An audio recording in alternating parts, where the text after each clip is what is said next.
Moi, quand j'étais jeune et que j'allais à l'église, je trouvais que les chrétiens ils parlaient tout le temps de la mort.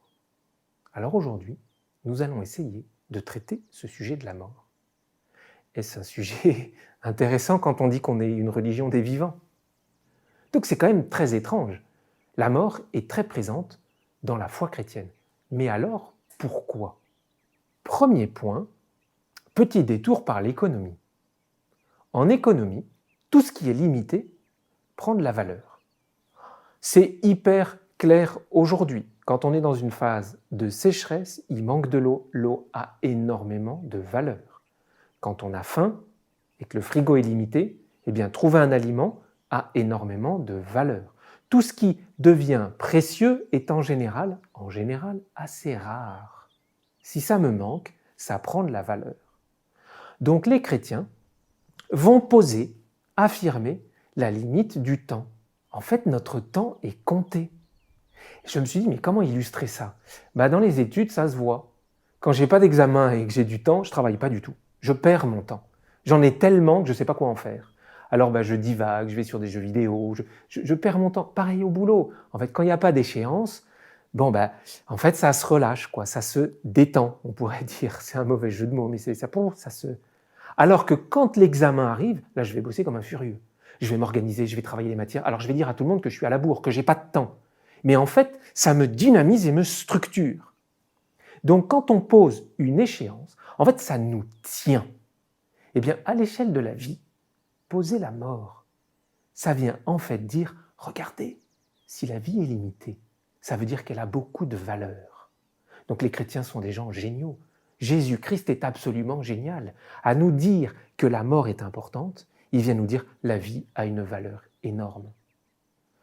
Petite note de bas de page, entre nous comme ça.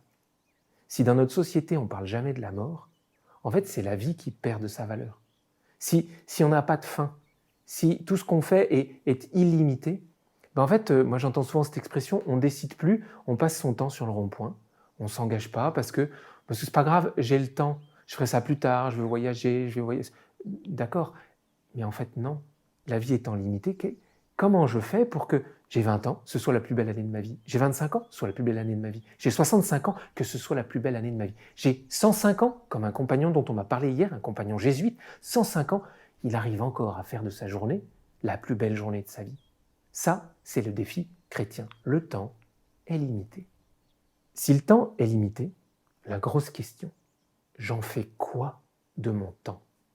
Et donc, en fait, la question de la mort nous place devant la question du sens de l'existence. Et vous voyez que c'est énorme. C'est vachement compliqué de dire comme ça spontanément, oui, le sens de mon existence, c'est ceci ou cela. Pas grave. Comme Jésus est le chemin, la vérité et la vie, il est ce processus de découverte du sens de l'existence. Nous, comme on est chrétien, on peut regarder Jésus. Et comme on le regarde, on va enquêter sur mais c'est quoi une vie qui a du sens? Puis on le voit, lui, il est serviteur, il est à l'écoute, il est dévoué, il prend soin des malades, il prend soin des gens qui vont bien, il prend soin des riches et des pauvres, il déjeune chez tout le monde. Donc en fait, il nous indique, il nous permet par l'action de chercher le sens de notre existence. Et derrière, Dieu ne trompe pas. Quand la vie est belle, quand la vie, moi j'aime bien dire, a de la gueule, il nous donne, Dieu, la paix, la joie, la tranquillité qui dure. Je me rappelle de cette journée que je passais avec ma grand-mère quand j'étais petit. Mais oui, parce que ma grand-mère m'a appris à aimer. Je me rappelle de ce concours de sport qu'on a gagné parce qu'on formait une équipe qui était belle. Donc Dieu met un coup de stabilo, il met un like, il dit ça j'aime, garde. De la même manière, quand on n'est pas câblé ou orienté vers le sens de l'existence, qu'on joue un peu à côté, on est dans la compétition, on veut absolument gagner, mais du coup, on joue seul, on n'est plus avec nos coéquipiers, on travaille solitaire. En fait, on devient sec et mécontent. Il peut y avoir de la joie parce que j'ai gagné, mais j'ai gagné tout seul. Cette joie, elle ne dure pas. Petit à petit, je me dessèche. Donc Dieu, en fait, il indique la mort pour dire la vie est un challenge. Et ensuite, dans la vie, il va nous marquer les moments qui sont une vie vivante, à fond. En gros, la mort va nous inviter à chercher l'essentiel. Parce que je suis mortel, parce que ça va se finir un jour, le temps qui me reste, je vais vraiment le mettre au bon endroit. Cela, nous permet d'affirmer notre foi. On va passer dans la vie par des hauts et des bas, par des trajectoires compliquées. Mais pourquoi on a le carême? Pour se rappeler tous les ans que ce qui gagne, ce n'est pas les difficultés, c'est une issue positive qu'on ne connaît pas encore, puisque nous, aujourd'hui, on est dans la difficulté. Donc en fait, le Christ nous montre aussi que sa mort, comme ce n'est pas la fin de l'histoire, l'enquête va continuer.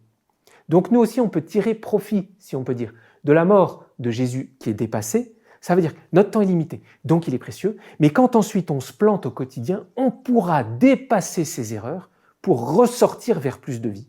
Alors vraiment, apprenons à faire la différence. Il y a d'un côté la vie, il y a d'un autre côté la mort.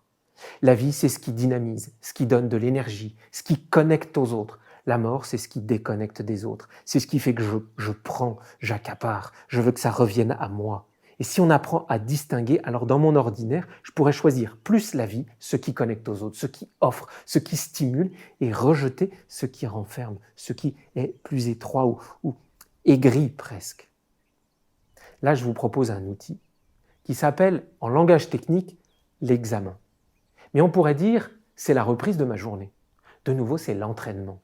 Comment en fin de journée, je peux me dire, tiens mais Seigneur, où est-ce que tu étais au rendez-vous? Je t'ai vu et j'ai joué le partenariat. Merci.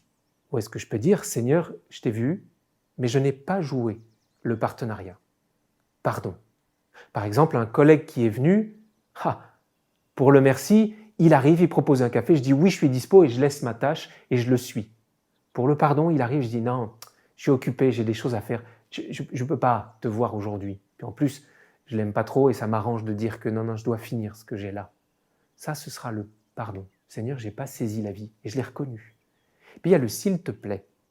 Le s'il te plaît, c'est ce troisième temps où je vais, demain, Seigneur, je crois que ce serait important que je fasse attention à telle relation, à telle personne, à tel trait de caractère. Par exemple, facilement je critique un tel ou une telle, facilement je ceci ou je cela, ou je dis que je ne suis pas disponible. Avec mon mari, ma femme, je vais dire non, je ne peux pas, je nourris les enfants. Au lieu de dire oui, on va se parler, je t'écoute. Donc je redis cette technique, elle est assez simple. Merci Seigneur, où est-ce que j'ai rencontré la vie aujourd'hui? Pardon Seigneur, où est-ce que j'ai refusé la vie aujourd'hui ou choisi la mort? S'il te plaît Seigneur, demain, aide-moi à avoir un lieu où je peux essayer de m'améliorer. Alors la mort est vraiment une bonne nouvelle. C'est ce qui donne sens à notre existence. Le Christ vient nous dire, la mort n'est pas la fin de l'histoire, donc dans notre petite mort du jour, comment vivre comme des ressuscités.